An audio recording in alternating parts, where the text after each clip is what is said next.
শুভ সন্ধ্যা বন্ধুরা। এই দেখো ফুচকা, টক জল আর আলু মাখা। কে কে পছন্দ করো বন্ধুরা, চলে এসো। ফুচকা খাবে তো?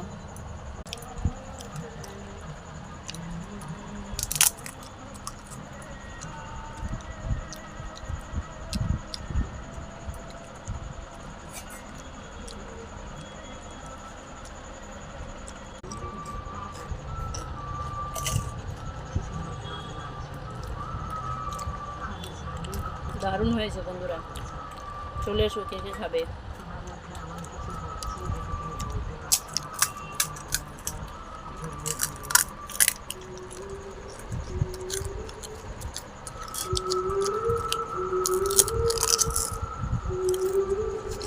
আমি জানি বলার মতো হলো তুমি নিশ্চয়ই আমাকে বলতে।